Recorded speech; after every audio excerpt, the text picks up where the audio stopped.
Yes.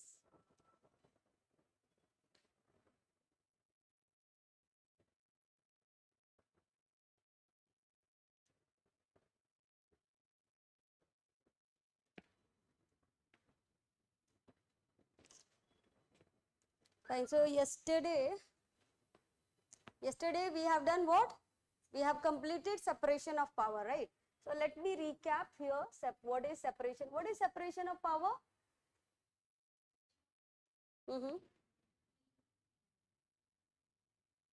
The power need to be separated among the three organs of the government so that no organs of the government become authoritarian, right? They should not become tyrannical, authoritarian.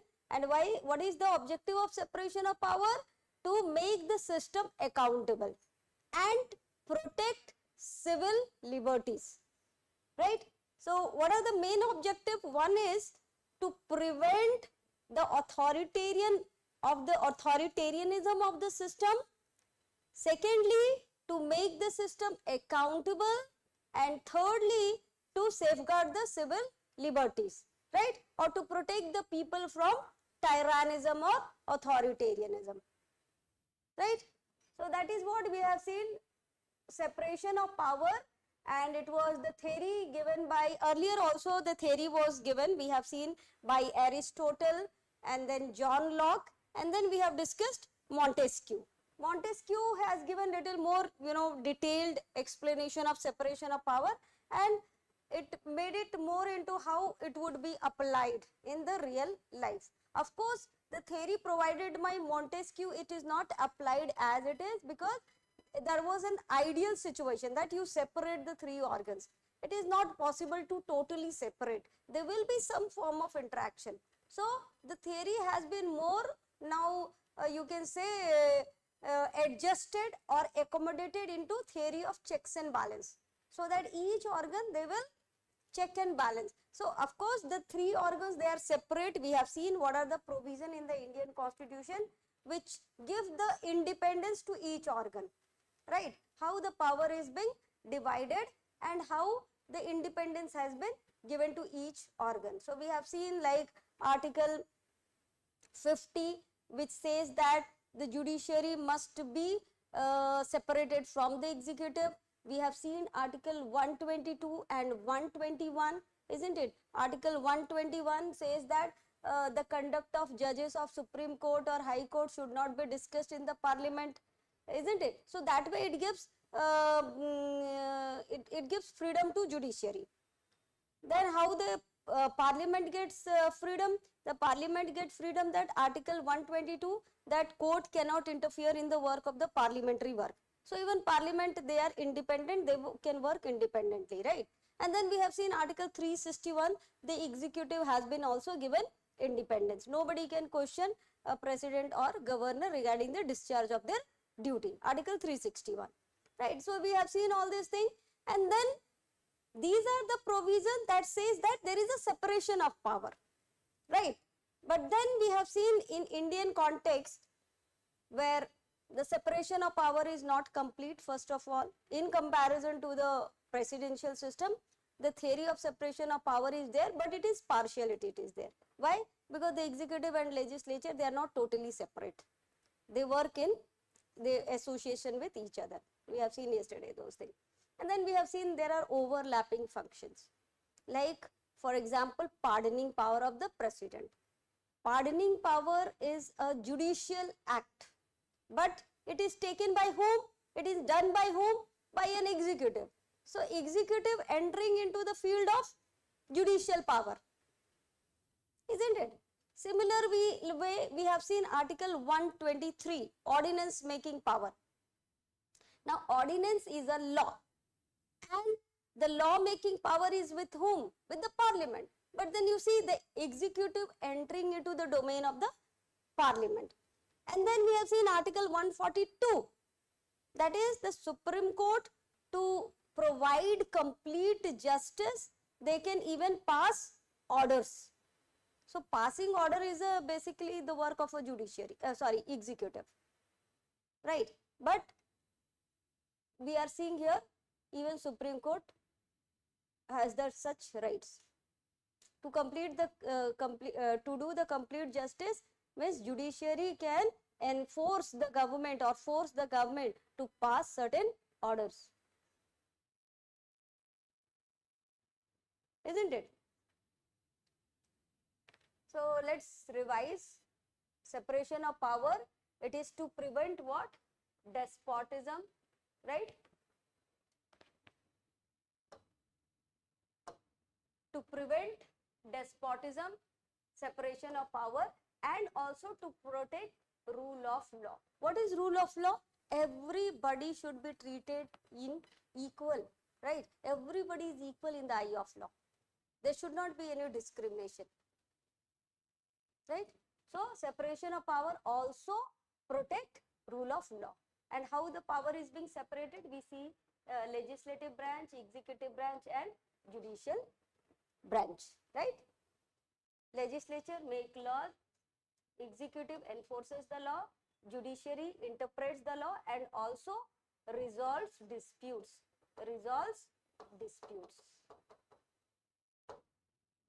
Fine.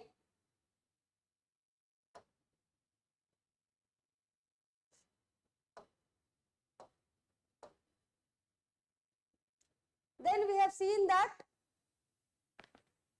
doctrine of separation of power. What is the meaning? We have seen already.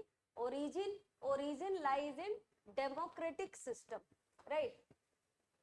So we have seen like ancient period, medieval period and all, where there was monarchy. In ancient period we have seen there was some state which followed some kind of democracy, particularly from where the Buddha and Mahavira come. It was a republican kind of, right? But most of the state has followed the monarchical system. Monarchical means authoritarian regime, right? So obviously there is no systematic rules or rule of law kind of thing. So the origin lies in what? Democratic regime. So wherever there is a democracy, there has to be separation of power, right? Otherwise democracy cannot function well. You see, for example, in Pakistan you see, or even in Myanmar you see, Myanmar also military rule. Pakistan also, you know, they are democracy, but actually they are military. Military has more influence, isn't it? So separation of power is not working properly there. So that's why for effective functioning of democracy also separation of power is required. Otherwise it will lead to what? Totalitarian regime. Totalitarian is nothing but authoritarian. Entire power in one hand. Like in Pakistan, military is most powerful, right? Major concentration of power lies in the hand of the military. Even in Myanmar, right? Then we have seen who propounded the separation of power. So Aristotle in the 4th century BC, in his book Politics, he has mentioned about separation of power. And then John Locke, the British philosopher and political scientist, he mentioned in the 17th century in his book Two Treatises of the Government. And finally it is B.L. Montesquieu. B.L. Montesquieu. He was a French philosopher, and in the 18th century, in the Spirit of Law, in his book Spirit of Law, he mentioned about the separation of power. Right? Then what is the objective? Objective is to prevent tyrannism, authoritarianism and protect civil liberties of the people and make the system more accountable. To make the system more accountable, answerable to the people.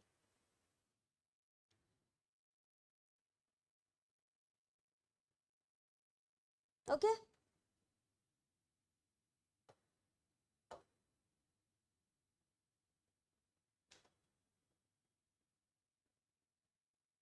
So in application we have seen application in parliamentary form of government and presidential form of government. So we have seen, see, application is almost similar in terms of checks and balance.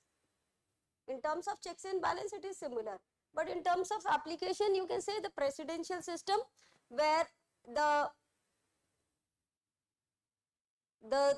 separation of power is more in comparison to the parliamentary form of government. In the presidential, you know, the president is not the part of the parliament, right? He is elected. After his election, he has some independent work which he will be doing. Of course, like once the law is being passed by the Congress, it goes to the president. Congress in US, the parliament is called as Congress, right? So it goes to the president for the signature. Then only it will become law. But what is the difference? The difference is that the president do not attend the meeting of the parliament. Like in parliamentary system it happens. Isn't it or not? The prime minister, who is the real executive, he is very much, you know, he has to attend the meeting of the parliament, and it is the government headed by the prime minister which they have to see that the bills are brought to the, who brings the bills? Basically the government, right? But there it is not like the government who brings the bill. It is the parliament. It is the parliament, they will bring the bills and they will discuss and they will pass. Anybody can bring the bill. Even in India, you have the private members bill. You know, private members bill means those member of parliament who are not the part of the government. Even they can bring the bill. For example, opposition people, they can bring the bill. But of course, the passage will depend on the number, and generally the opposition, they don't have the number to pass the bill. If the government supports them, then they will be able to pass the bill, isn't it? So similar way in US, any individual member of parliament or group of member of parliament or the Congress, they can bring the bill and they will discuss, and accordingly if it has the support of the majority, the bill will be passed, it will go to the president for the signature. But here mostly it is the government who brings the bill in a parliamentary form of government, right? So that is what little bit difference. So presidential, there is more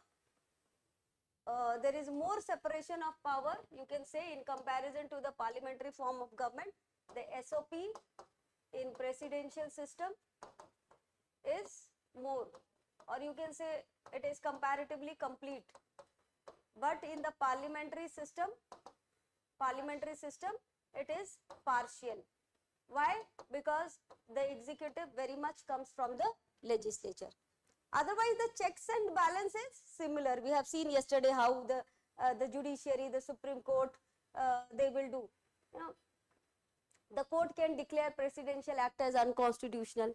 That is through judicial review, right? Then the executive, the president nominates or appoints the judges,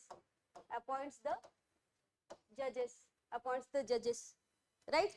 Then judiciary to legislature, how it is?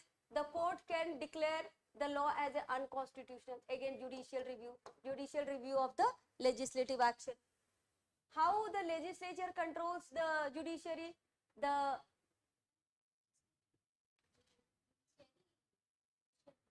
No, judiciary to legislature. You see, look at the arrow. How the judiciary will control the legislature? Through the judicial review. They can declare any act, if it is unconstitutional, as invalid. Isn't it? If the legislature, parliament passes a law and finally it becomes an act after the president's signature, and then somebody challenged that law in the Supreme Court that it is unconstitutional, and the Supreme Court find that the law is unconstitutional, it goes against the constitution, then it can be struck down, right? And that process is called as judicial review. So judiciary can review both legislative action and executive action. We have seen, right? And then how the legislature controls the executive? So in US, it is the Senate which confirms the presidential nomination of judges, and secondly, the Congress can impeach or remove the judges, right? In India, how it is? Impeachment or removal. The word impeachment mostly we use for the president. Article 61, the word impeachment. For judges, removal. For other people, we use removal only.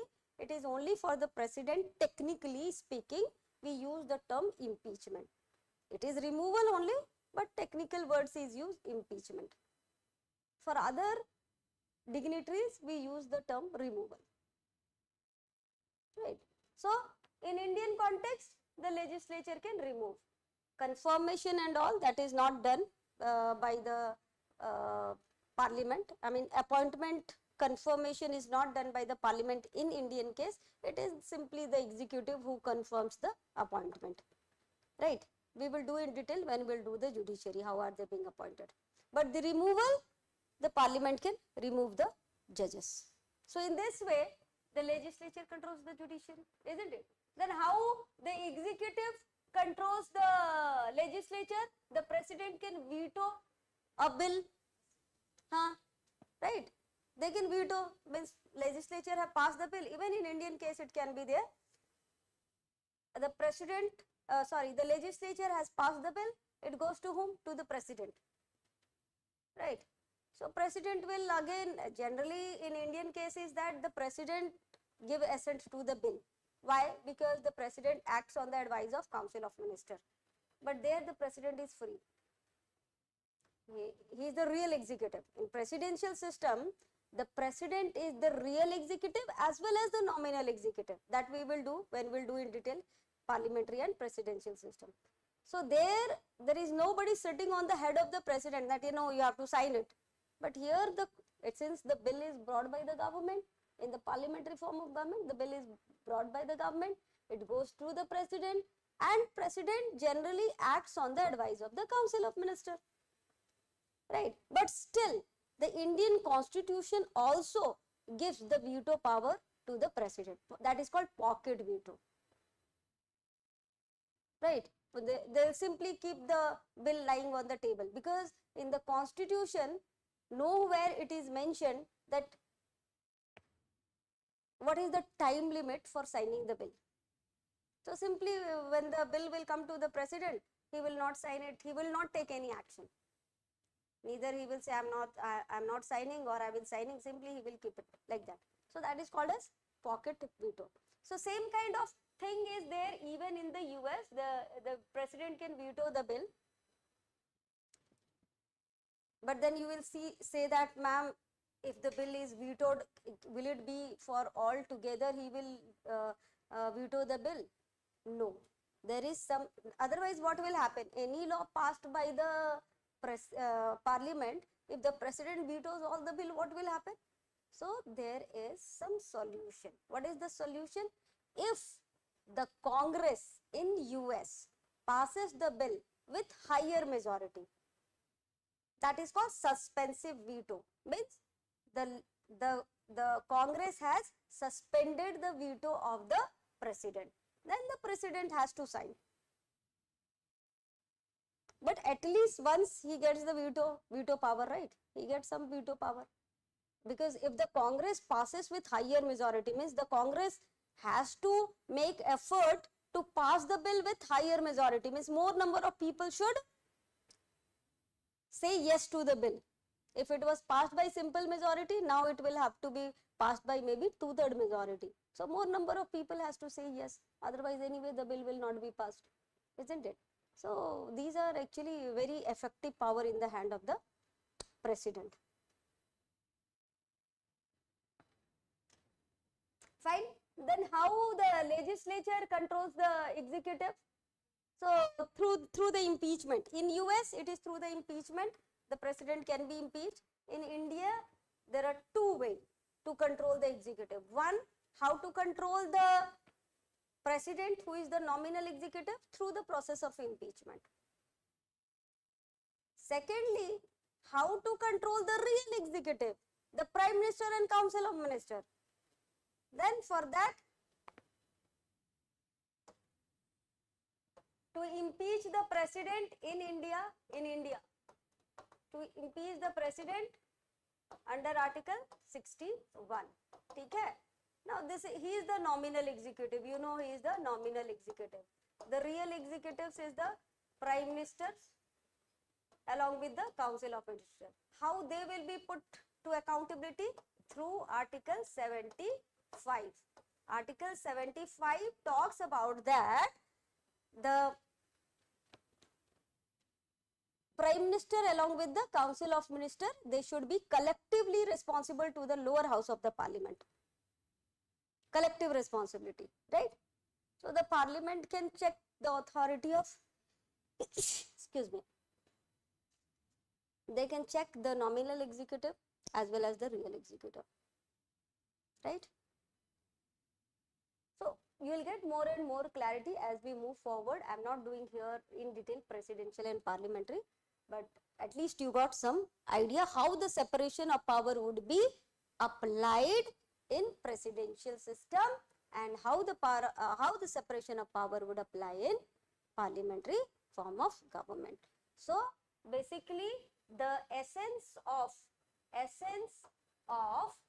SOP is checks and balance,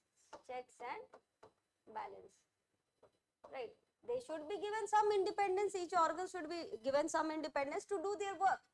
At the same time, each organ should also be checked by the other organ so that they do not become authoritarian, right? So some independence is given, okay fine, there should not be unnecessary interference. Like judicial activism, you know, judicial activism is said that it is interference in the work of legislature and executive. Judiciary passing that you have to do this, you have to do this, judiciary asking the parliament to bring the law. So that is the kind of a judiciary entering into the field of parliament or judiciary giving orders to the executive, right? So that judicial activism, it is said violation of separation of power. It is violation of separation of power. But then we will see in Indian case that judicial activism, is it a violation of separation of power or not? That we will see in the later part.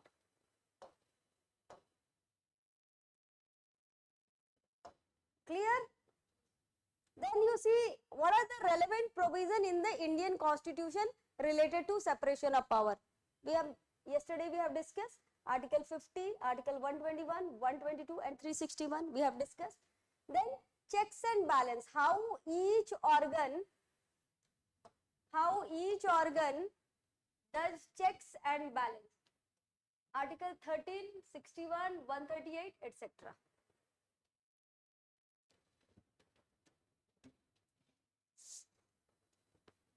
So Article 13 is about,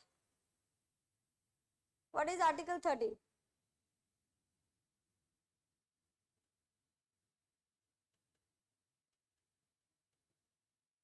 Tell me, article, what is Article 13? Yes? Freedom?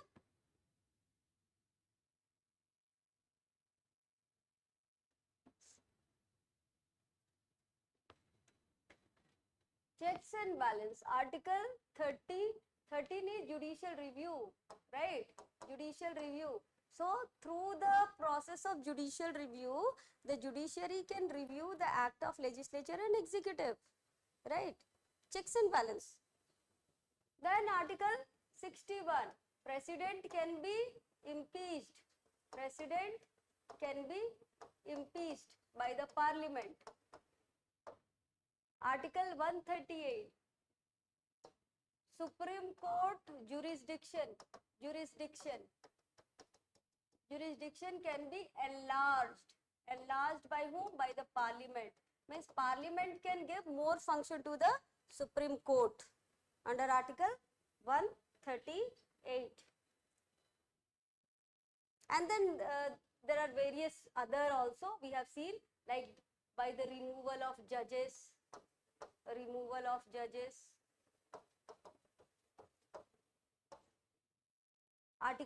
Article 74, Article 75 can also be brought under checks and balance, right?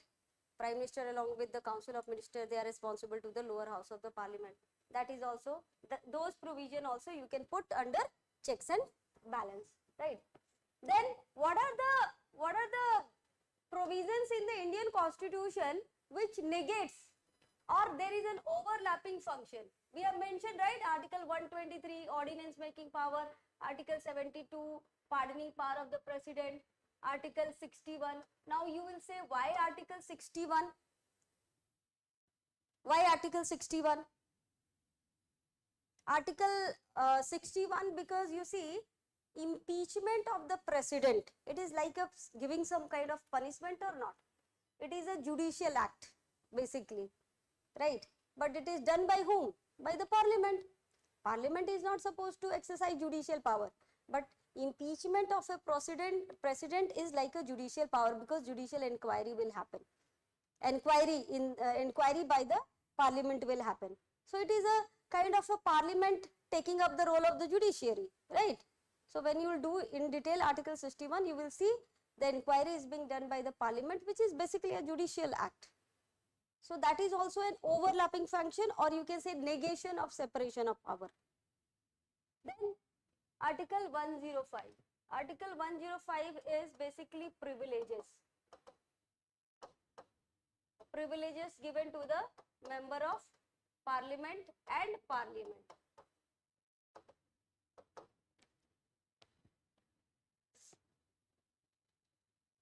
So now, because Article 5 makes the parliament very, very powerful, Article 105. Even the parliament can punish the members and even the outsiders. Outsider means who would come to visit the parliament, or those who, who lowers the dignity of the parliament. The parliament can punish them. Again, that is a judicial act, but being taken up by the parliament. Even, Mrs. Indira Gandhi, she was imprisoned by the parliament for breach of privilege. For breach of privilege. So it is basically, parliament taking up the judicial act. Punishment. Right. So these are the provisions. See, you should know the provisions very well.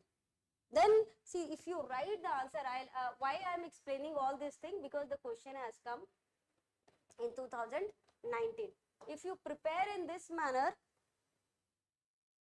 you will be able to write a very good answer. So I explained you what is separation of power. I explained you what is the difference between presidential and parliamentary form of government, how the separation of power would apply, and then I have explained more particularly that what are the relevant provision in Indian Constitution which talks about separation of power, right? So we have seen separation of power, then what are the provision, checks and balance, and what are the provision which goes against the separation of power, right? Then let's look the Supreme Court judgment, what Supreme Court has to say. So, Supreme Court in Ram Javaya Kapoor versus State of Punjab in 1955, they said that it's separation of power is there, but it is partial in nature. It is not as like the presidential system. It is there. It is there. Then Keswanand Bharti case, they said that it is a part of your basic structure or basic doctrine. Now, what is basic structure and basic doctrine? More detail we will do later on. So, basic structure is something that, those part of the Indian Constitution which cannot be changed even by way of amendment. Means parliament cannot change those provisions. Parliament has the amending power, right? Article 368, they can amend the constitution. But Supreme Court said, no, there are certain provisions you cannot amend, you cannot change.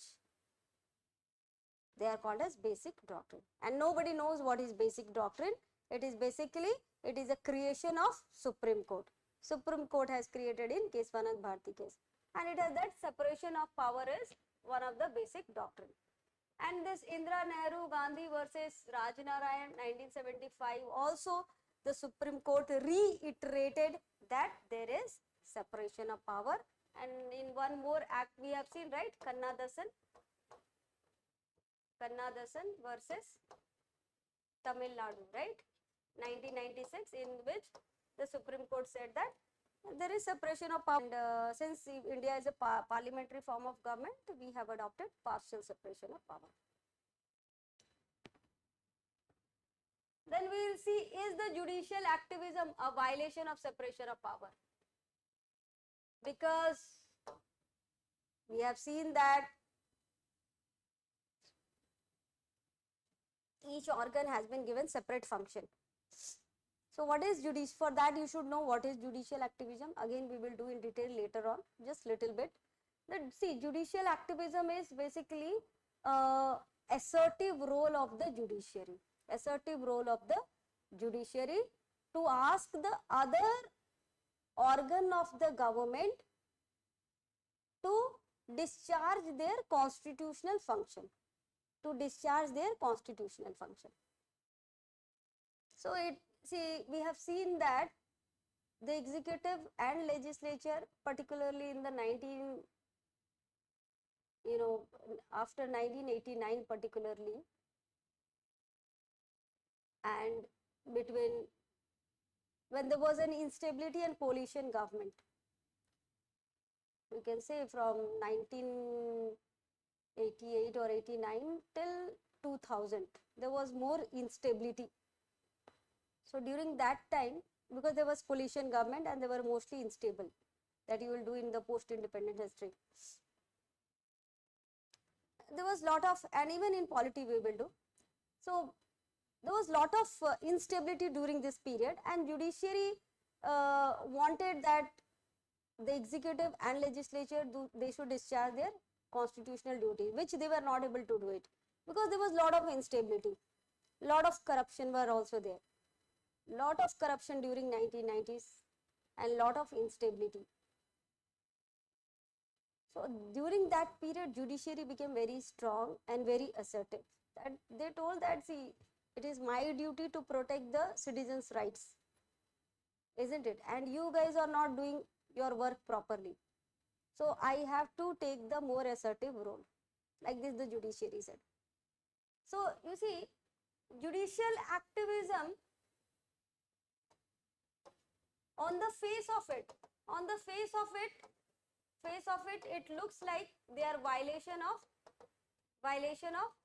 separation of power. But in reality, it will depend upon various factors. In Indian context, judicial activism was welcome step.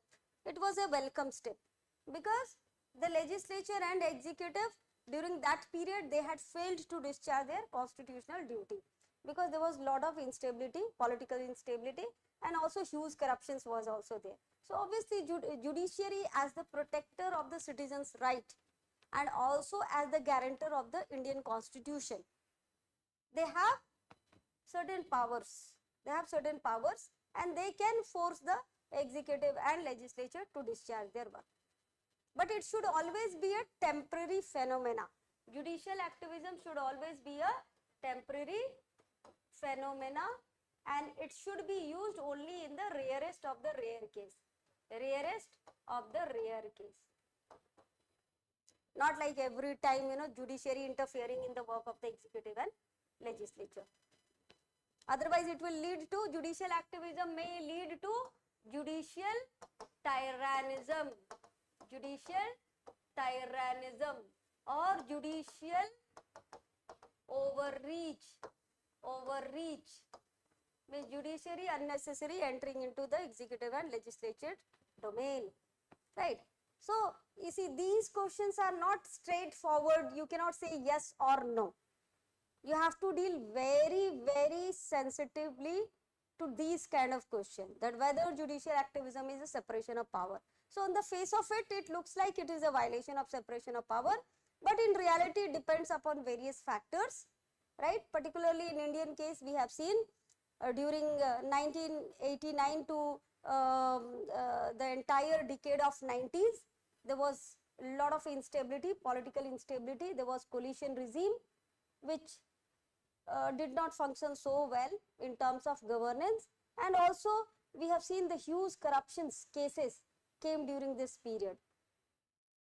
So it was eminent on the part of the judiciary to intervene in the interest of the people, in the interest of the Indian citizens or Indian people, so that they can ask the executive and legislature to discharge their constitutional duties. But then judicial activism should not become judicial tyrannism or judicial overreach, there should be certain limit, and it should always be a temporary phenomena. It should be applied in the rarest of the rare case. Like that you have to write. And then you have to give some examples where the judiciary has entered into judicial activism, in what cases it has entered. Like Vishaka guideline, you know, judiciary gave Vishaka guideline in 1997. It was against the harassment of women at workplace, harassment of women at workplace, because there was no law made by the parliament. So judiciary gave Vishaka guideline, means judiciary entering the field of parliament or lawmaking, because there was a vacuum, there was no law. So judiciary immediately provided a relief by providing Vishaka guidelines, and then it was very late in 2013 anti-sexual harassment law was passed. So you see, where 1997 and so late, right? So during that period there was absolutely vacuum. So at least Vishaka guideline helped in some extent in kind of providing the guidelines for the anti-sexual harassment case for women, particularly in working place. So you have to give the examples also. So we have done in a very detailed manner. Now I think you can easily solve this question. In 2019 mains they had asked, do you think that the Constitution of India does not accept principle of separation of power, rather than it is based on the principle of checks and balance? Explain, 10 marks. So 2019 mains they had asked. You can take down this question and try to write answers on that. So on the basis of the discussion we had, I think you will be able to write it. So you just write it that it's not like they have not accepted it. There is separation of power. Already the judiciary has said there is separation of power in India also. Right? There is separation of power. It is saying what? Does not accept. It does accept. It does accept there is separation of power, but it is partial. Partial. Since India adopted parliamentary form of government. But yes, it is modified by the system of checks and balance. Then you have to give all the provisions. Fine. I hope clarity.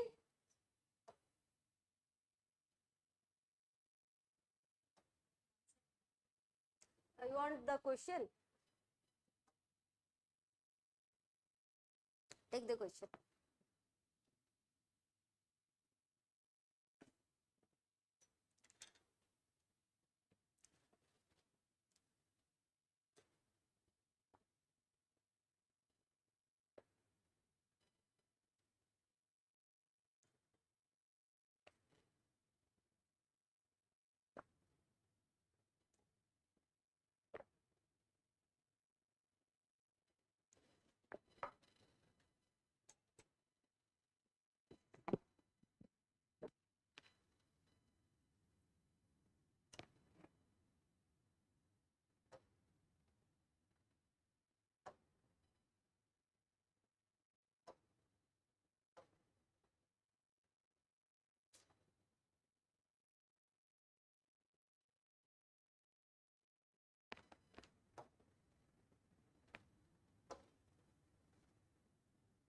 So let's move to the other aspect of the Indian Constitution.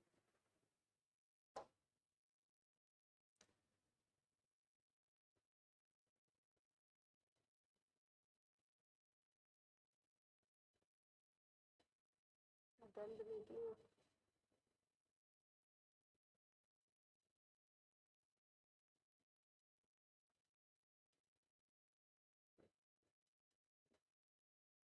See, so we have done this also. What is constitution we have done. Then classification of the constitution also, written, unwritten we have done. Separation of power we have done. Now let's understand this type of majority.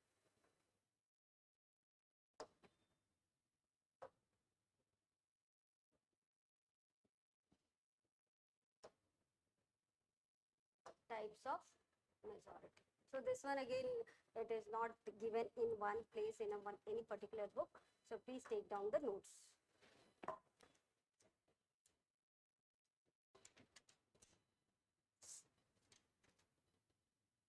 So there are various types of majority,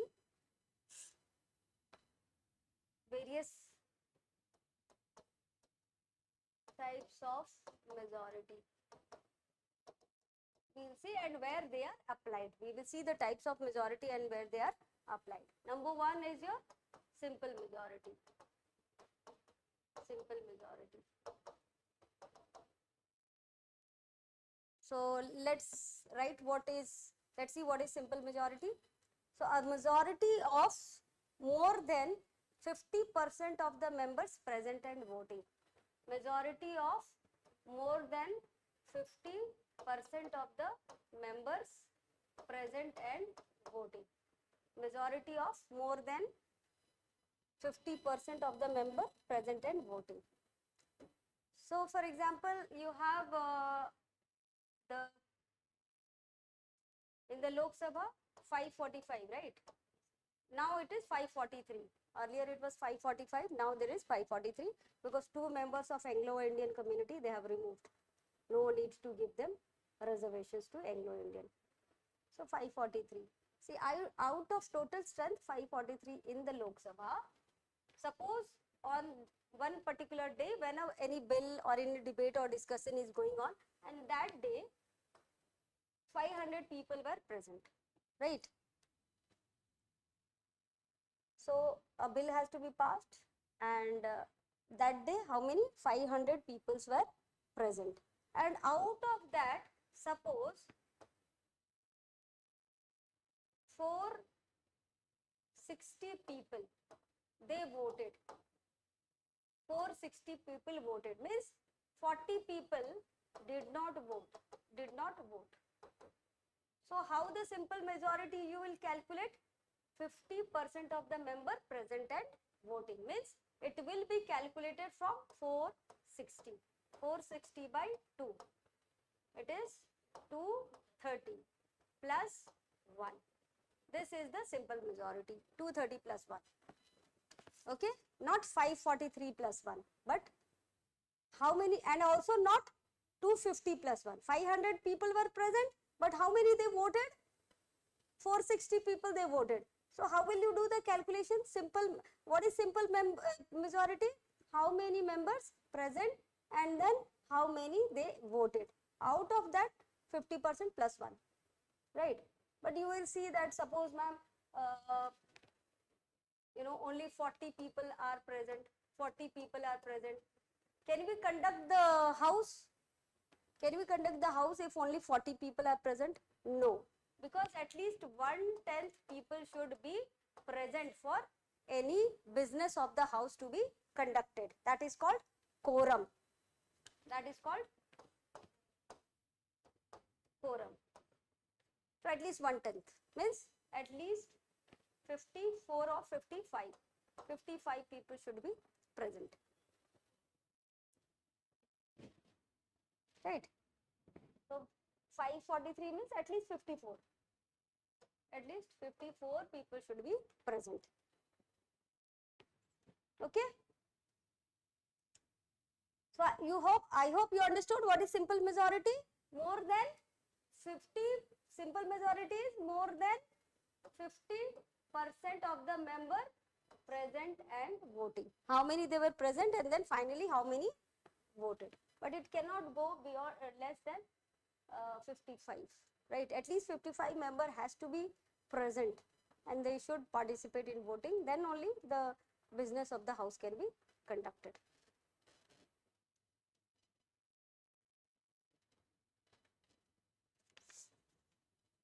Now where it is applied, where simple majority is applied, application we have to see, right?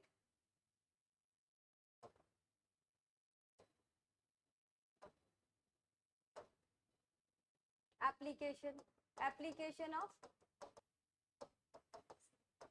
simple majority, right?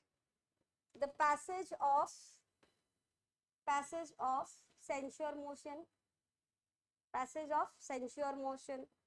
adjournment motion,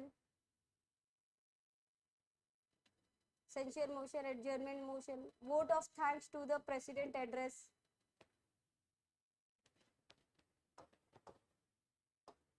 censure motion, adjournment motion,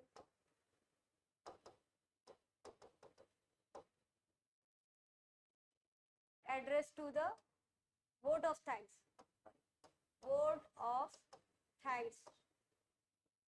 to president address,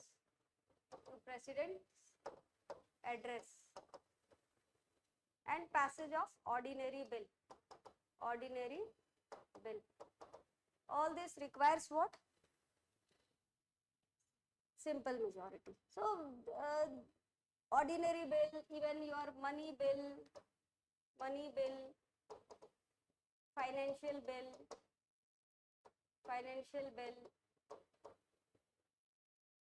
then your resolution seeking disapproval of continuance of national emergency in Lok Sabha. Disapproval of continuance of national emergency in Lok Sabha.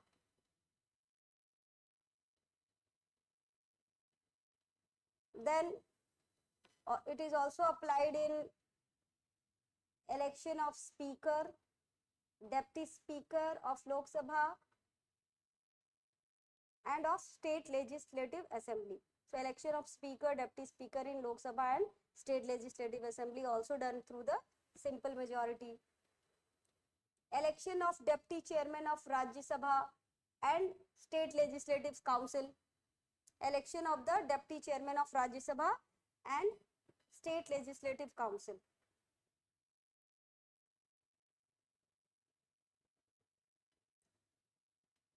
And another point also, resolution seeking approval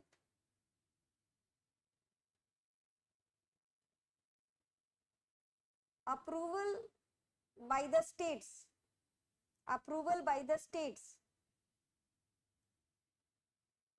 for constitutional amendment bill, under Article 368. Constitutional amendment bill under Article 368. So you see, in parliament 2/3 majority is required, but in state legislature simple majority for constitutional amendment bill. When the we will see there are various types of constitutional amendment bill. So those bill or those provisions of the Indian constitutions which are federal in nature. Federal in nature means where both center and state interest are there. So if the parliament wants to, because constitutional amendment done is only by the parliament, right? So parliament only will start the procedure. So those bill which are federal in nature, it will be passed by the parliament first, Lok Sabha, Rajya Sabha both with 2/3 majority. But then when it goes to the state for the ratification, in the state, simple majority. Remember that. Example, GST, goods and services tax. So when goods and services tax was brought, then it was passed in the parliament with 2/3 majority. But when it went to the state, it has to be passed through the simple majority, right? So under these circumstances, it is called the simple majority is being applied. It is also called functional majority.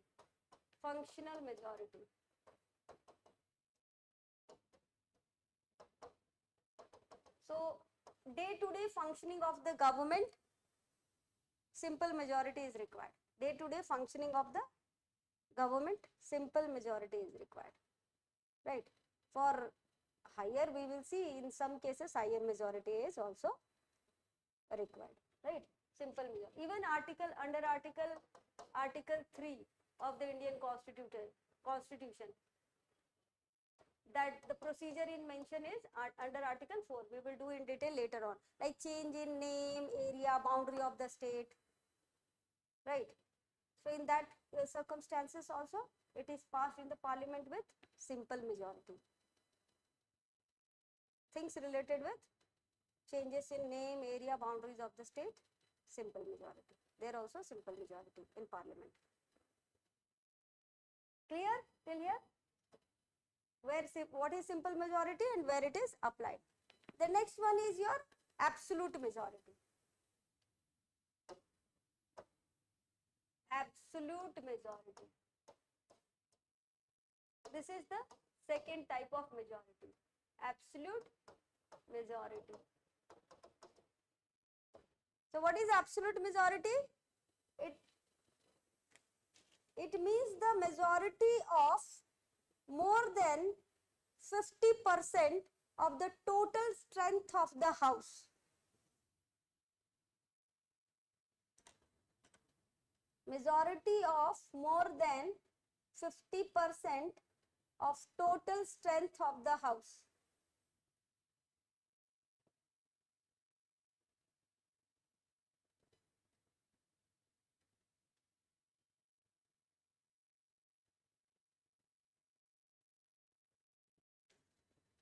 Right? What is absolute majority? It is means the majority of more than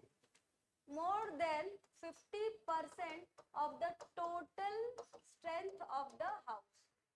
Strength of the house means, so if 543 is the total strength of the Lok Sabha, means more than 50%. So 543 by 2. How much it will be there? You tell me.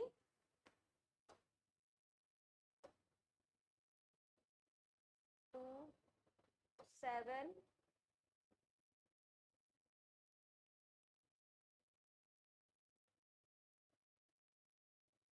202, 2 2 4, right? 271 or 2? 271.5. Right. So it should be 272 plus 1. Half, they cannot be half member, right? The voting will be counted 1. So 272 plus 1 will be the absolute majority. Right. So this majority is applicable, it is important for political stability. Political stability. So the government comes to power, any political party comes to power on the basis of what? Absolute majority.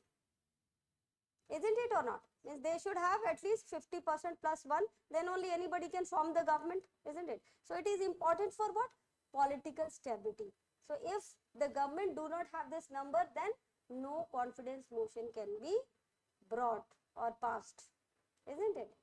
So this is important for your political stability. No confidence motion, confidence motion, no confidence motion, confidence motion. This all requires absolute majority. Floor test.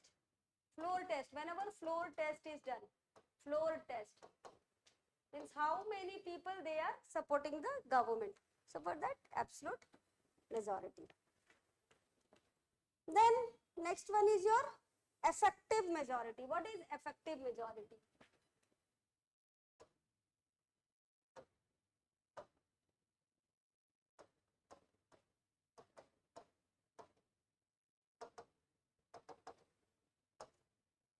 Third type is your effective majority.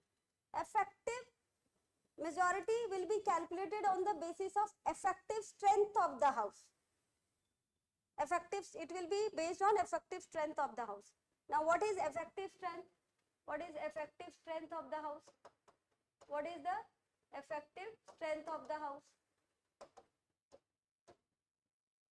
So effective strength of the house means total strength of the house excluding the vacancies. Total strength of the house. So suppose 543 is the total strength of Lok Sabha and there are 20 vacancies. So effective strength will come how much? 520 523, right? Effective strength 523.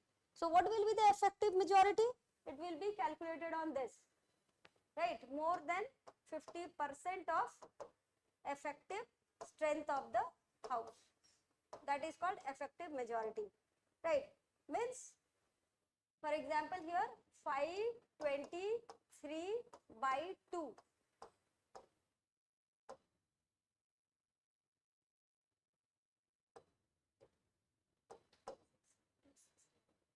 261.5, right? Means 262. 262 plus 1. This will be the effective majority in this case, if 20 vacancies are there. So depending upon the vacancies.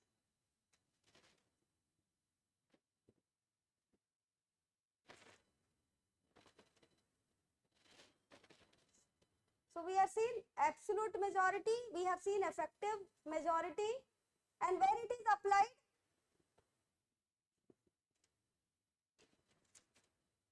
It is applied for removal of the vice president. Number 1. So where effective strength is applied?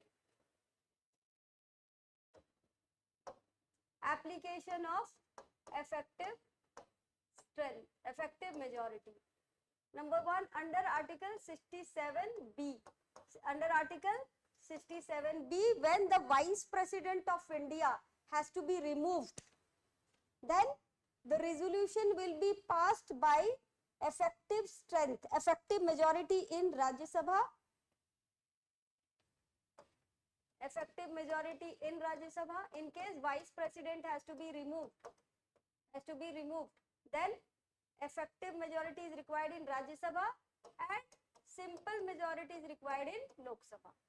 Because why more majority is required in Rajya Sabha? Because he is the chairman. He is the chairman of the Rajya Sabha. So more number of people should pass the resolution removing him, and simple majority in the Lok Sabha. But simple majority is required in Lok Sabha, right?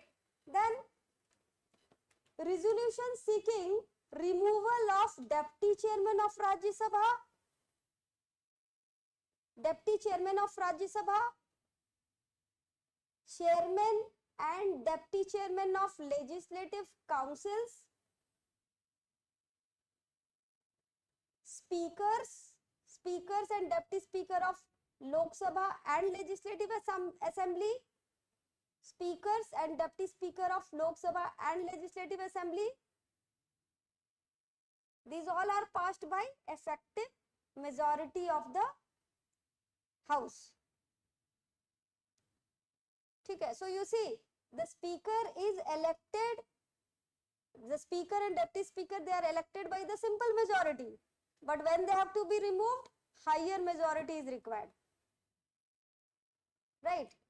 Effective majority.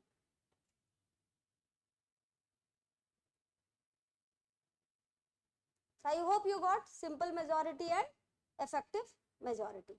The next, no, see, simple majority can, see, it is not always that, the simple majority is not always that it will be less than effective majority. It is not always. Suppose 500 people, suppose 543 people is the strength of the house, and all were present. 543 people all present and all voted. So in that way, the simple majority can become higher than effective majority. Isn't it?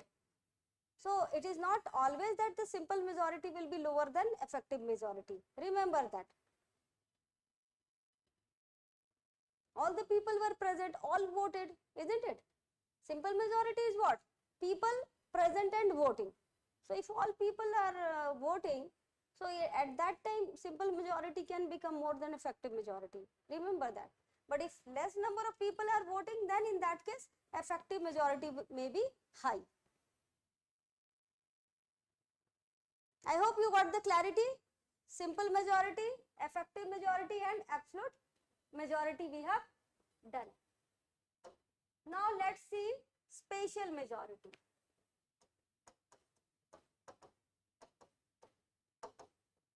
These are again very important as it is not given particularly in one place in a book.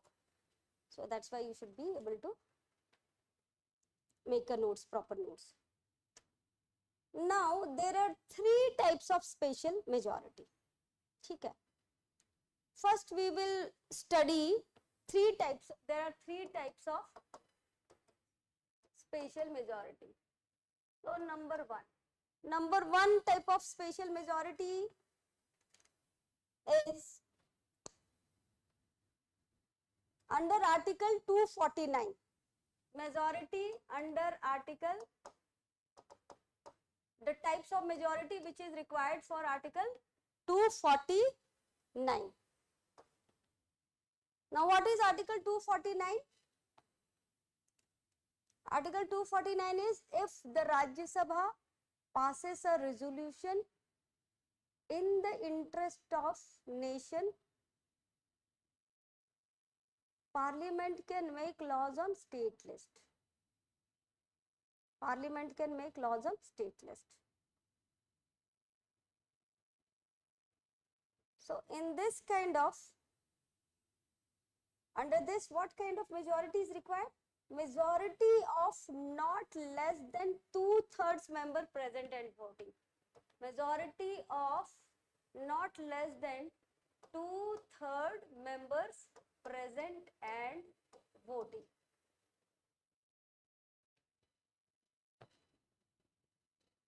So let's do the calculation.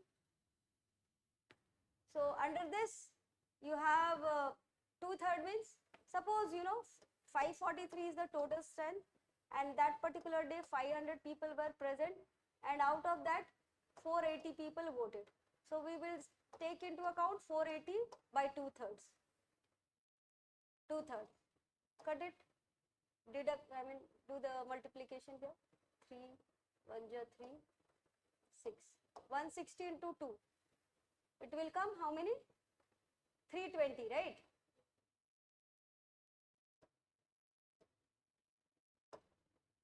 Three twenty people. So 320 plus 1. 2/3 majority. Okay.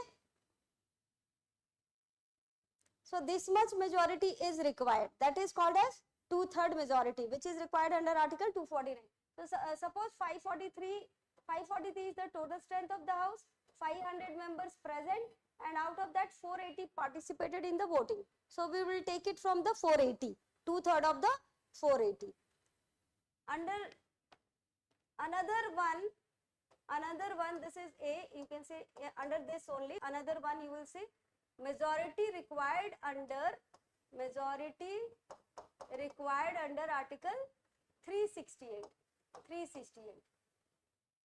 So what is 368? 368 is related to amendment of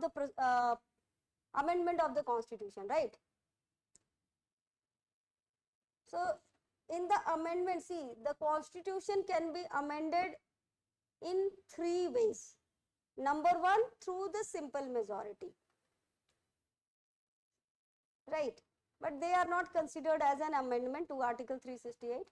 They are not considered as major amendment. Major amendments required, for example, fundamental rights or DPSP, such kind of thing can be amended. For that you require 2/3 of the member present and voting. Same, 2/3 of the member, more than 2/3 of the member present and voting. Secondly, by the majority of total strength of the house. By the majority of total strength of the house. Now let's understand. This one you may find a bit difficult. So Article 368 should fulfill 2 criteria. True criteria, right? One criteria is that it should be similar, 2/3 member present and voting.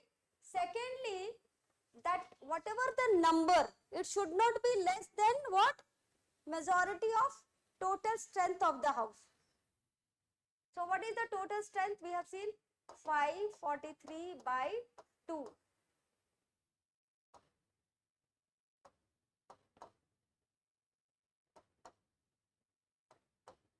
272, right?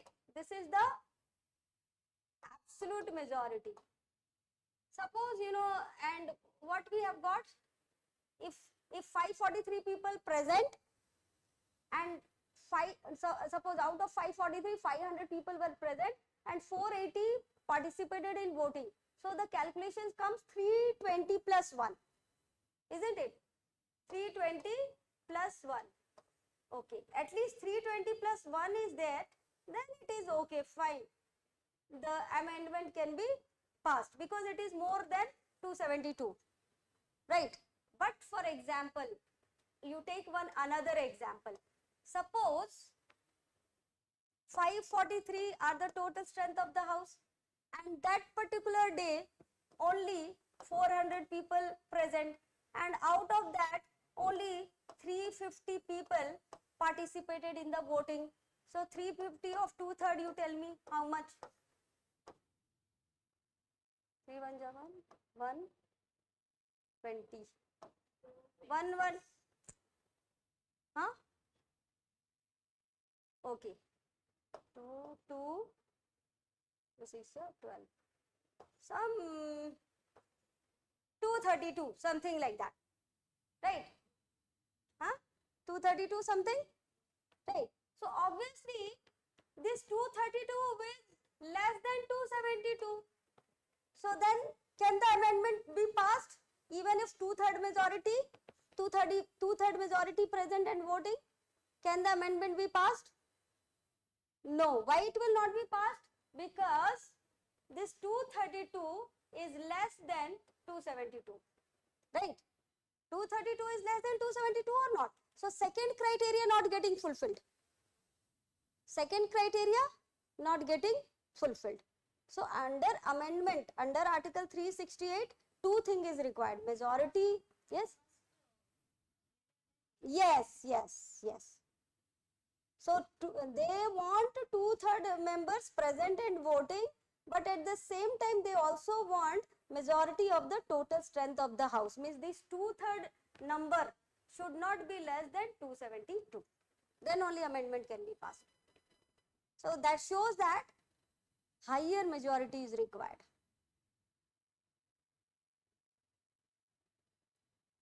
Right? But under Article 249, even if 232 people was there, 232, see, under Article 249, what we have seen, simply they have said 2/3 members present and voting. Suppose that particular day, how many people were present? Suppose 400 people were present and only 350 they participated in voting, right? So out of 2/3 of 350, it came out how many? 232. So if 232 people are there, then this can be passed. Article 249 can be passed. Got the point? But amendment, no. Amendment 2/3 member present and voting is required, and it should be more than the total strength of the house. So these are the spatial majority, one category of, spatial majority. Another, you see,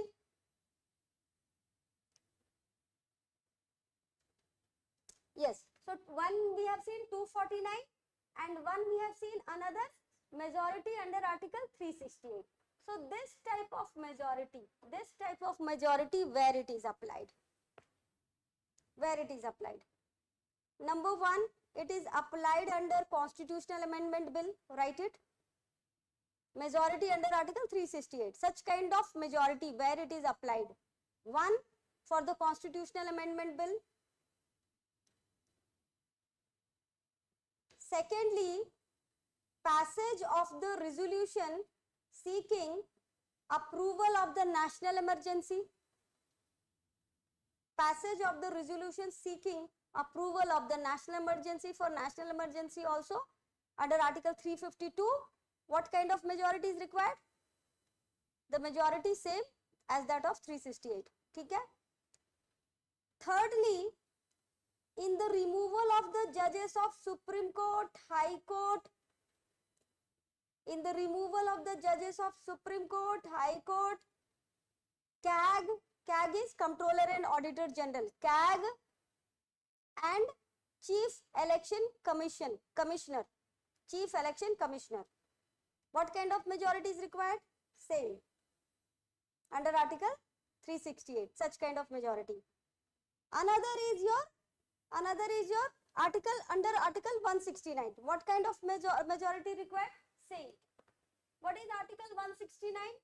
Article 169, creation and abolition of upper house, creation and abolition of state legislative council, you can say. State legislative council. So, if any state legislature want to create state legislative council, upper house, they want to either create or they want to abolish, then in the state legislative assembly, what type of majority required? Same, under 368 wala majority. Right, so this kind of majority is applied where? One, for the constitutional amendment bill, that is the 368 itself. Second is the same type of majority also required for the passage of resolution seeking approval of national emergency under Article 352.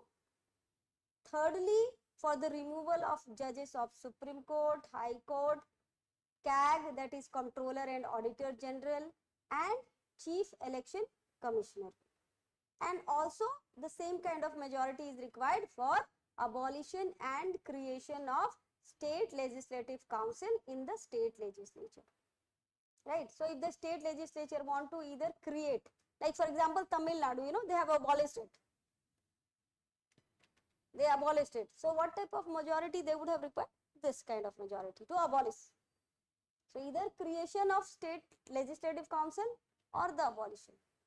So as of now, you know, only 6 states they are the bicameral, right? Otherwise all are unicameral.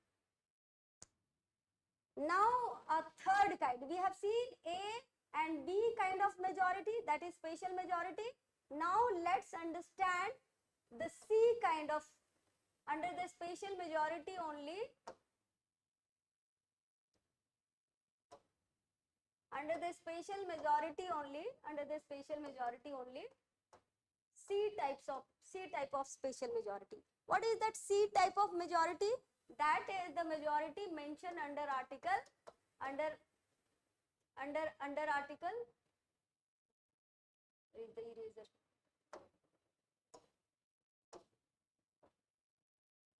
Special majority under article 61. So you see, this is also an special majority. What is article 61? This deals with the impeachment of president, right? This deals with the impeachment of president. Now what type of majority required here? Special majority, but here it should be, it deals with the impeachment of the president, and any such resolution must be passed. Just write it down. Any such resolution must be passed, or this, not such, this resolution must be passed by both House of the Parliament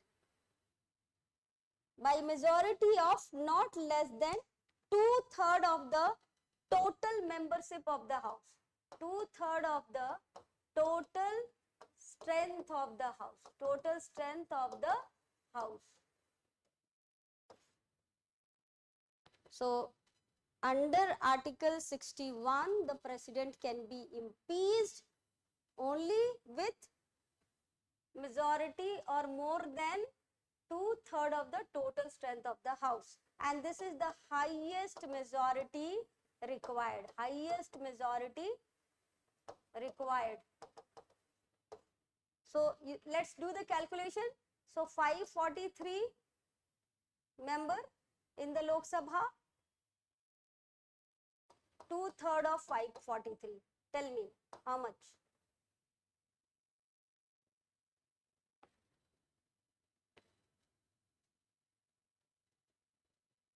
Two-thirds of 543. How much it will come?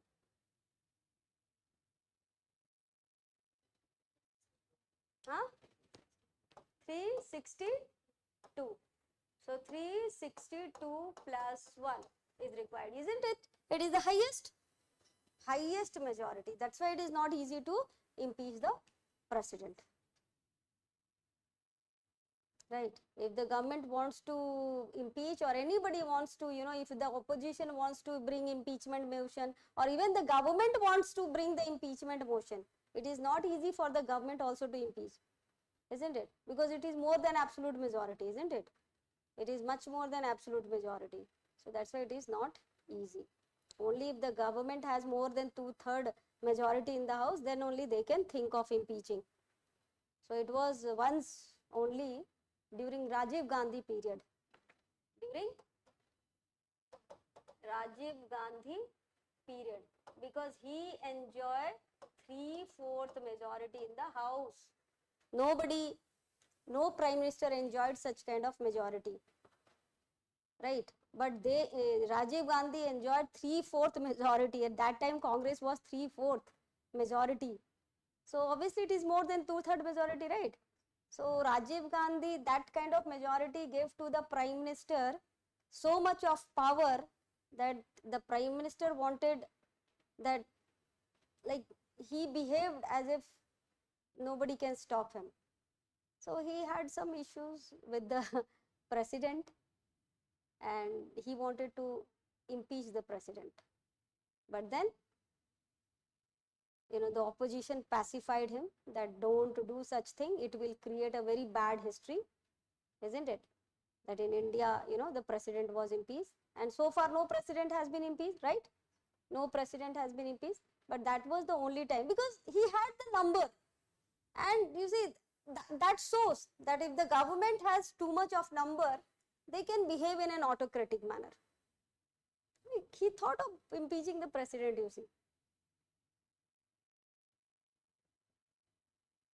Because the president thought that, you will study in the post-independent history, the president thought that I am the one who actually made Rajiv Gandhi as the prime minister. Because after the assassination of Indira Gandhi, it was the president, Gyani Jail Singh, he only appointed Rajiv Gandhi as the prime minister of India before the election only.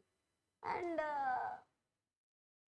he did not even consult other Congress people and all, and he immediately appointed Rajiv Gandhi as the prime minister. So he thought that I have made you the prime minister.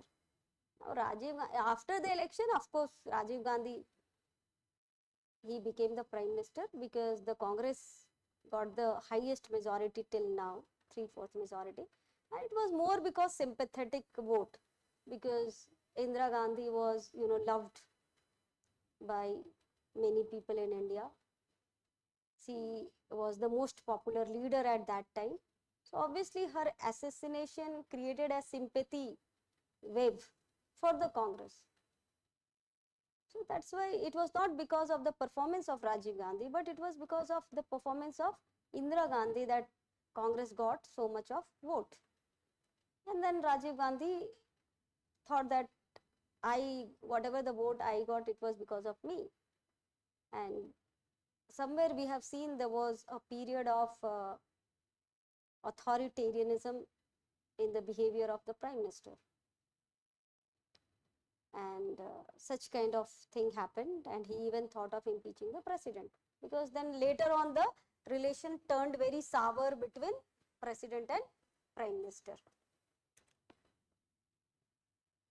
So, but then no president, because he was pacified by the opposition, don't do such thing because it won't be good, it will be a blot on our history.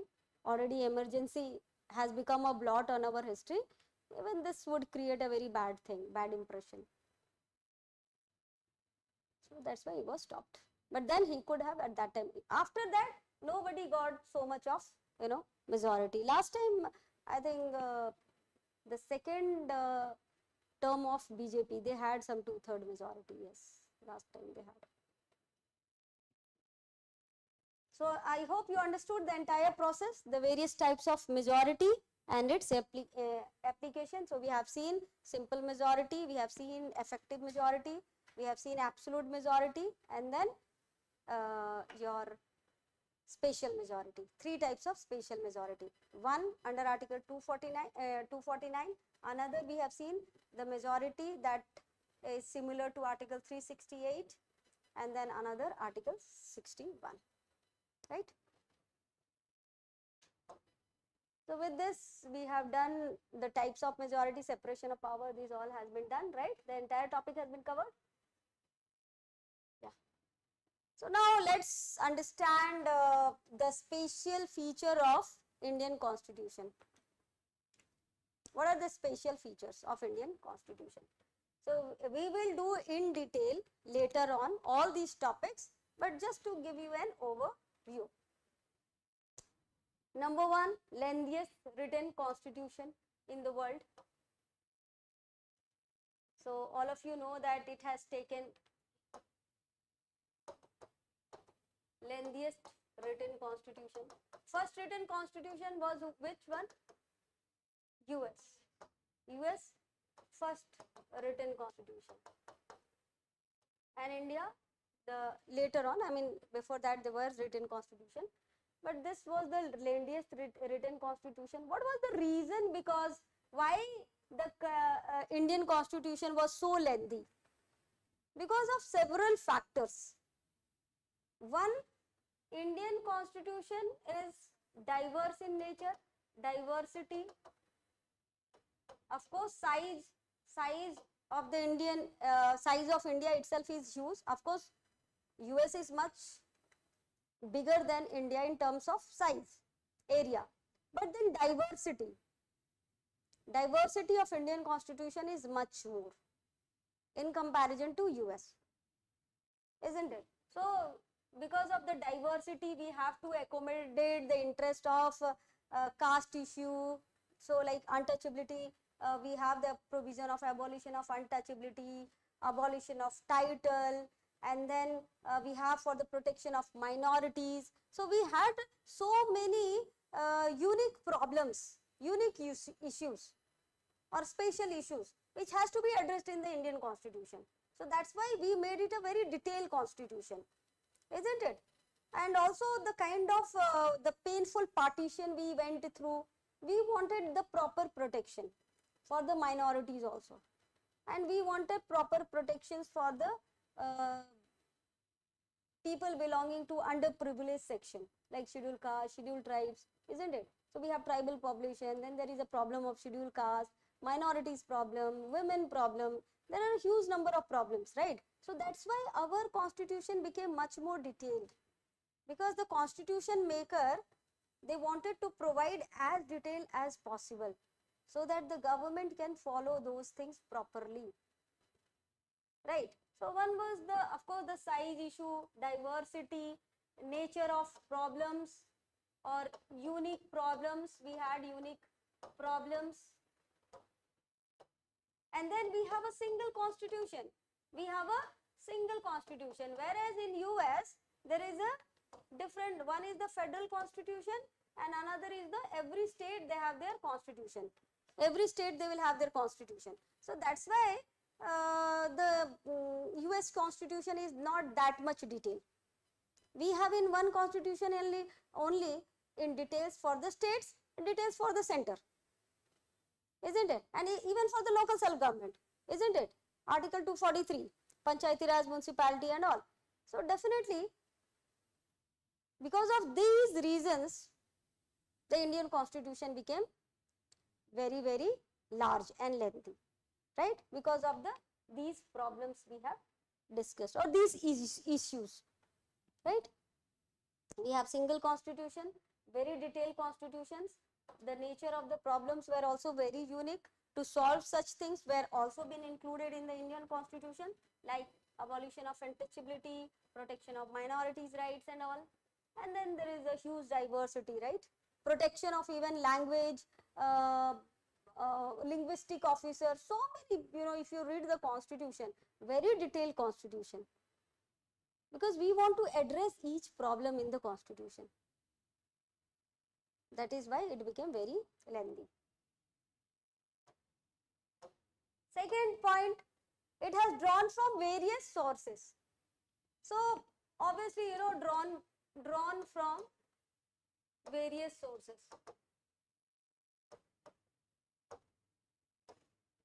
So obviously, we wanted to make the Indian Constitution a very good constitution. So we have done a lot of research. As I said, US Constitution was finished in just 4 months, but we took almost 3 years to frame the Constitution because we wanted to do proper research. Again, these all things happened because of the way India got independence. US was not partitioned, isn't it? US did not have the kind of the problem what India had.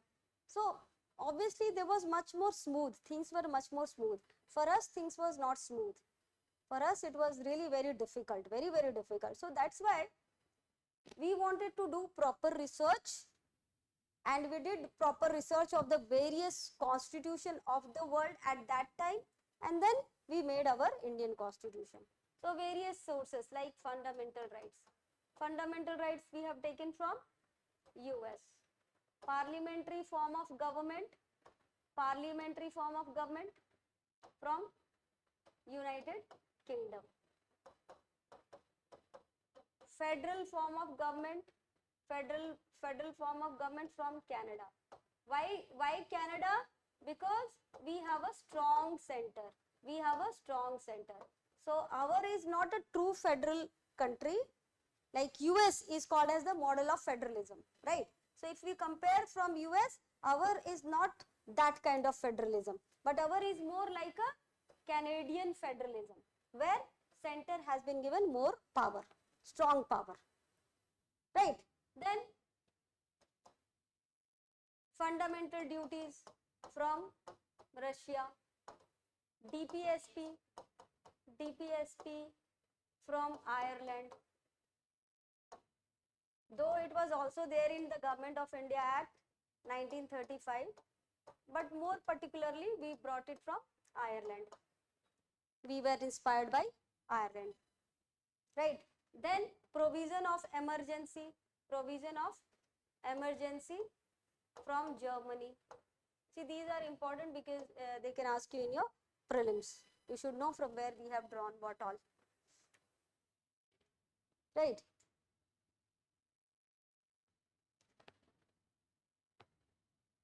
Written constitution itself, you can say inspired from US. Right, so you can note it down all this. Fundamental right from US, parliamentary form of government UK, federalism from Canada, because why strong center, emergency provision from Germany, DPSP from Ireland, fundamental duties from Russia, having a preamble in the constitution, US, because US constitution also has a preamble, so we also had a preamble in our Indian Constitution. So these are the major provisions. There are so many other provisions also, but majorly these are the major things what we have borrowed from outside.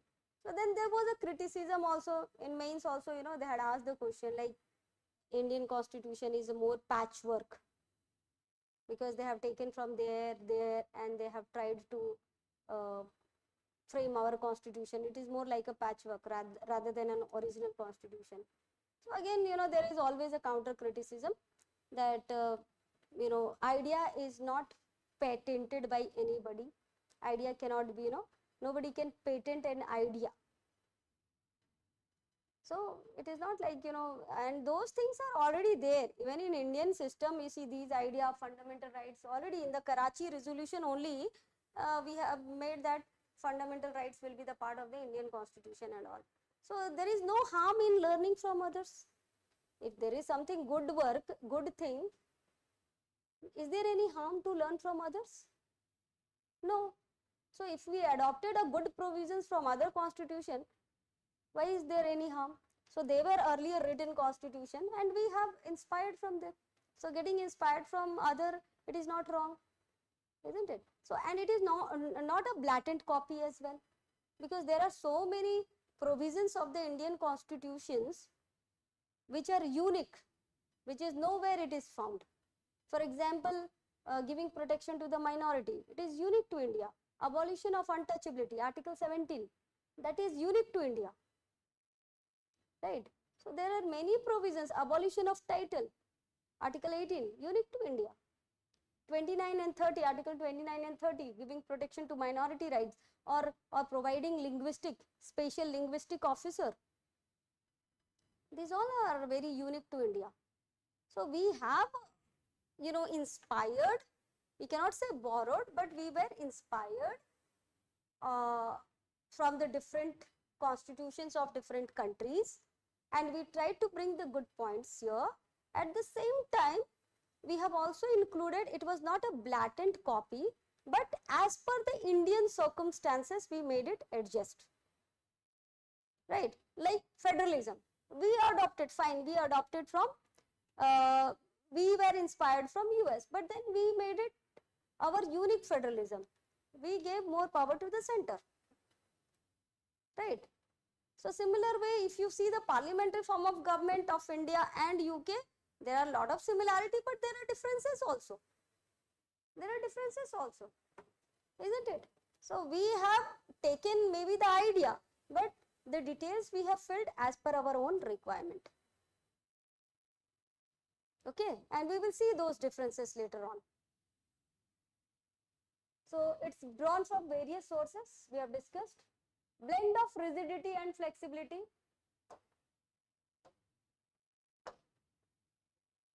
So blend of rigidity and flexibility, it deals with the amendment procedure. Amendment procedure. So some part of the Indian constitutions, basically there are three ways. Some part of the Indian constitution can be amended through the simple majority. Some two-third majority. Two-third majority plus it should be not less than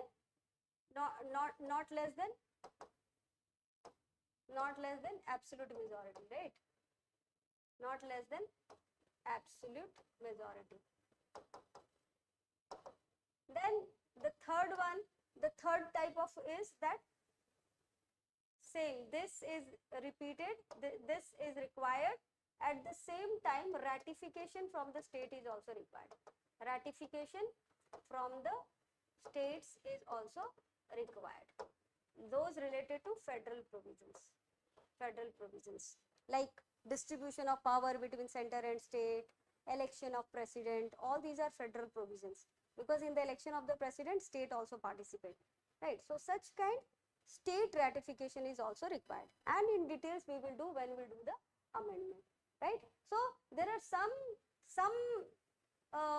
provision of the constitution which can be very easily amended through simple majority, but some there are little difficulties, isn't it? Particularly when you have to get ratification from the state, federal provisions, they are a bit difficult. So it's a blend of flexibility and rigidity. Some provisions can be amended very easily, but then some provision of the Indian constitution, it is difficult or rigid to amend. The next, federal system with unitary bias.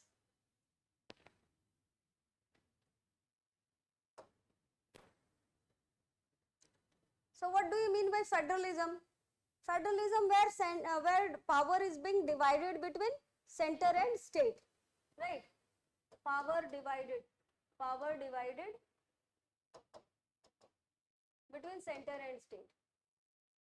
So, but then our federal system is given more importance to what?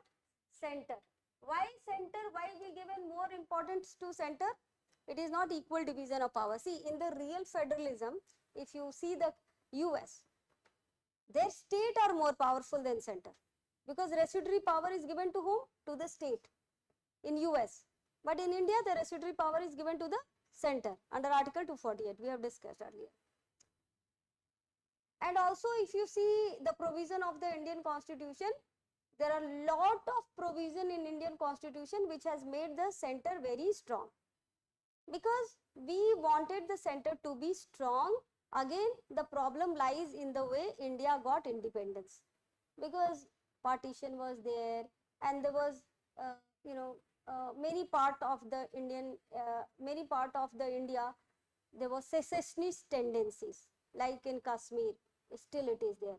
They want to go away from India. Khalistan issue happened, and Northeast also, there's lot of secessionism problem. They wanted to get away from India, go away from India.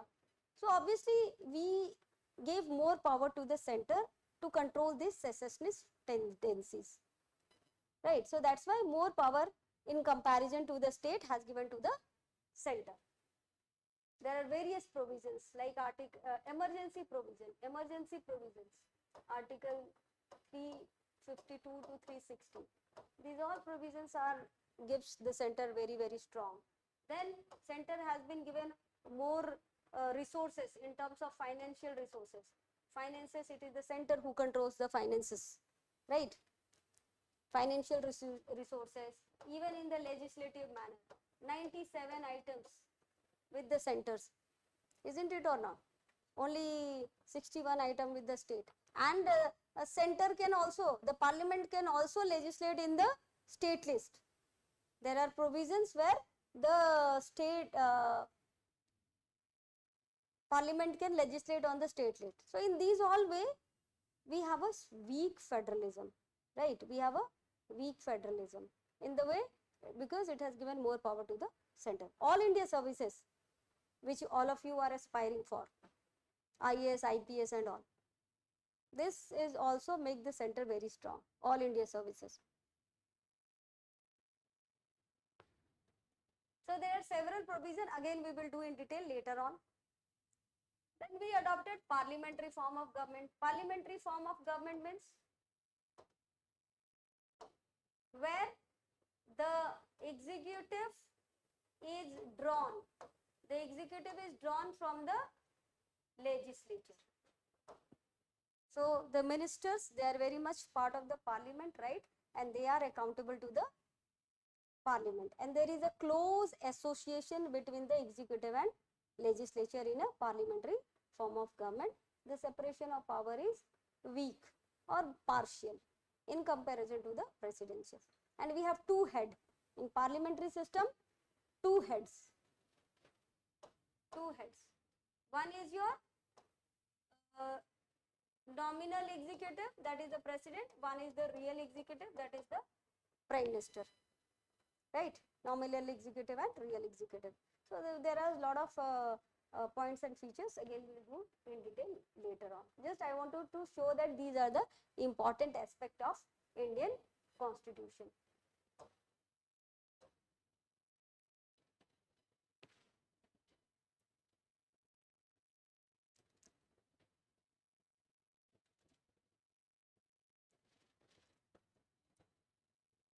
Then next point is synthesis of parliamentary sovereignty.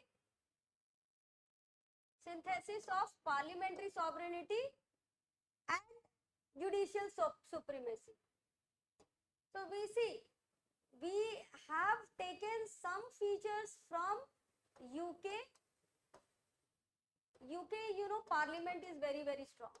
We have seen in the written and unwritten. There is a parliamentary supremacy there. In US, there is a judicial supremacy.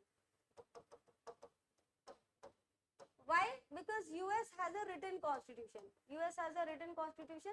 So obviously the judiciary has to be strong, because it is the judiciary which protects the constitution, right? There is an equal division of power, but somewhere the judiciary has been given little more power. Why? To protect the constitution. So India, there is a balance. There is a balance. So see, Indian parliament, it is not as strong as the UK parliament. Similarly, Indian Supreme Court or India's Supreme Court, it is not as powerful as US, but definitely the Indian Supreme Court is more powerful than UK Supreme Court. It is more powerful than Supreme Court of United Kingdom. So we have tried to create a balance. We have tried to create a balance between parliamentary supremacy and judicial supremacy. Now how they are, balance has been created, detail we will do it later on.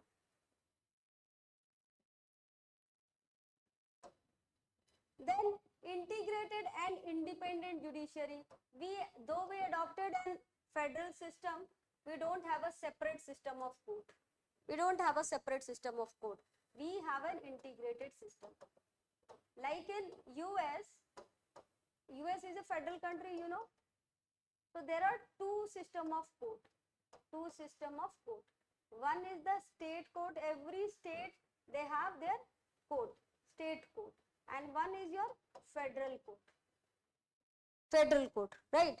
So every state, they will have their own high court kind of thing, and one is your Supreme Court, which is called as federal court. Federal court means if there is any dispute between center and state, right? But in India, we have a hierarchy of court, starting from the subordinate court, district court, high court, and at the top, Supreme Court, right? So there are no two separate system of court, because the same, the court system, they will enforce the central laws as well as state laws. But in US, it is different. The state laws will be enforced by the state courts, and federal laws will be enforced by the federal court, that is the Supreme Court in US. But in India, it is not like that. High Court or Supreme Court, they enforce state laws also and even central laws, right? There is no separate court that, state laws will be enforced only by the High Court. Because see, in India, things go by way of appeal. Generally, what happens? You will take the court to the, you will take a case to the subordinate court. Then by way of appeal, it will go to the district court. But if you are not satisfied with district court, you go to the high court. If you are not satisfied with the high court verdict, you go to the Supreme Court by way of appeal, right? But in US, it is not like that. US, there is a separate system of court. They have a hierarchy of court at the state level, and then they have hierarchy at court at the federal level. ठीक है?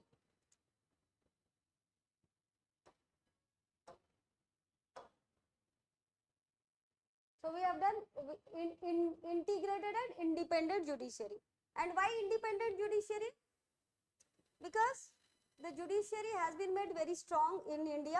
They have been given lot of independence. Because anyway, we had separation of power. Apart from that, how the judiciary gets the independence? Because you see, once the judges are appointed, it is not easy to remove them. We have seen, 2/3 majority is required, and it can be done by the parliament, not by the executive. So it is not easy to remove. So once the judges are appointed, they have tenure, and on that basis they will work, and it is not easy to interfere in their work. And then Article 121 is there, where the parliament cannot interfere in the work of the judiciary. Right. Similar way, judiciary cannot interfere in the work of the parliament, 122. So the provisions are there which make the judiciary very strong and independent. Right. Then fundamental rights. This is the most important aspect of the Indian Constitution. Fundamental rights. We have set of rights which are enforceable. So if your fundamental rights is violated, you can directly approach to High Court or Supreme Court directly. For other things, you cannot approach directly. But if fundamental rights are violated, you can directly approach even Supreme Court. So that is the, weightage given to fundamental right. It is not like you will go to the subordinate court, then district court, this. Fundamental rights has been given supreme. Because again, we faced a lot of discrimination during the British rule. and we wanted to give certain rights to our people which should be enforceable and which should be given prominence, preeminent position. This should be the first priority of the court, to enforce the fundamental rights. Directive principle of state policy, DPSP. See, DPSP, they are non-enforceable. Non-enforceable. These are set of directions. These are set of directions. It is given in the constitution, and then who should follow these directions? The state. The state while making the laws, they should follow these directions, which is mentioned in the DPSP.